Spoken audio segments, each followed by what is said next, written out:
Now a bit about PCOS. So we'll cover PCOS here only.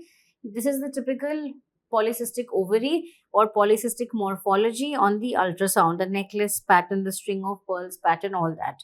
To diagnose PCOS, we have the Rotterdam's criteria, and Rotterdam criteria says that 2 out of 3 have to be there of number one is oligo or an ovulation. That means she's having delayed cycles once in 2, 3, 4 months, or she's not got her period for a long time.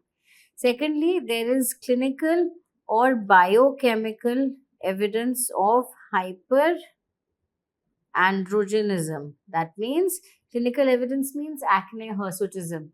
Biochemical evidence means a raised testosterone or a raised DHEAS level. Okay.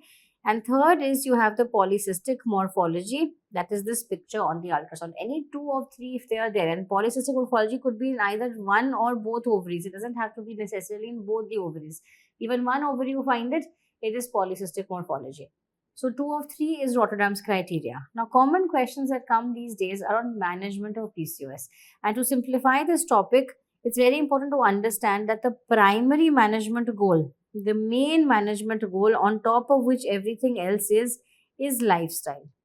We know that PCOS is very commonly associated with a high BMI. So you're going to reduce her BMI. You're going to tell her to start diet and exercise, and this is going to form your mainstay of management. Lifestyle, diet plus exercise has to be done. There is no, if this is the option, this will be the best option. Okay, irrespective of what her complaint is, always look for this option. The next depends on her age, okay, and her symptoms. Okay, so let's start with the young woman.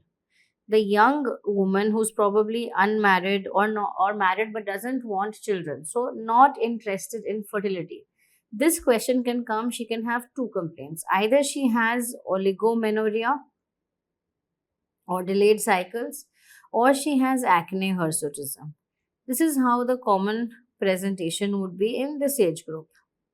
So, in either of them, what are you going to do? If she has delayed cycles, what will you do? You will give her combined oral contraceptive pills.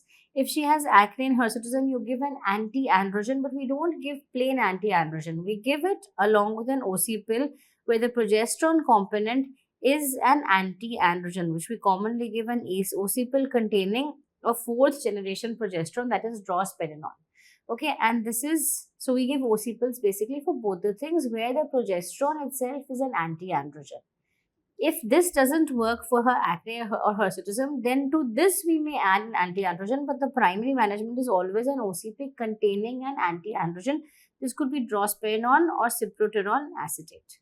Okay. Now, the second group of people are those girls who are wanting fertility. They are not able to conceive because of anovulation.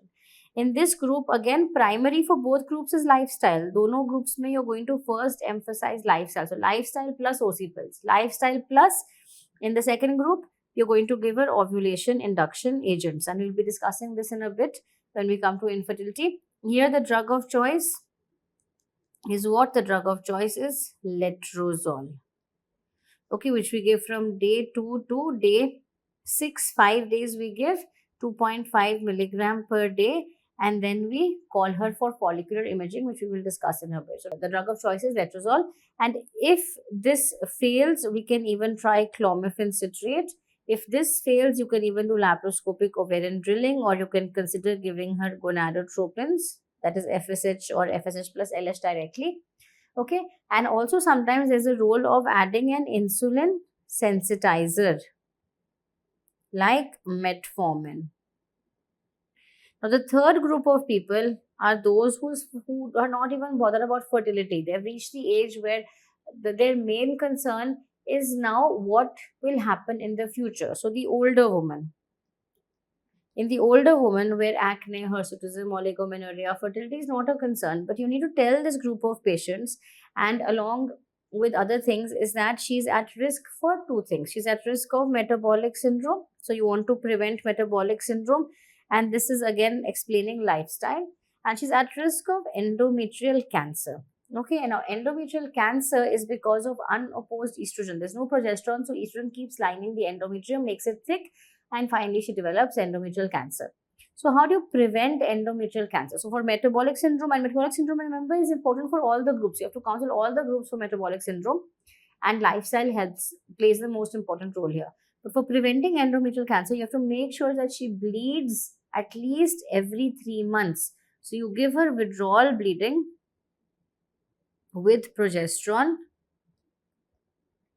every 3 months. That means at least 4 cycles per year. She has to have at least 4 cycles per year to prevent endometrial cancer. That's the aim in the older woman. So this is management of PCOS in brief. The 3 main categories that are usually asked in the exam, a clinical question will come. Remember, lifestyle management is paramount, because apart from reducing metabolic syndrome, it usually helps in the other symptoms as well.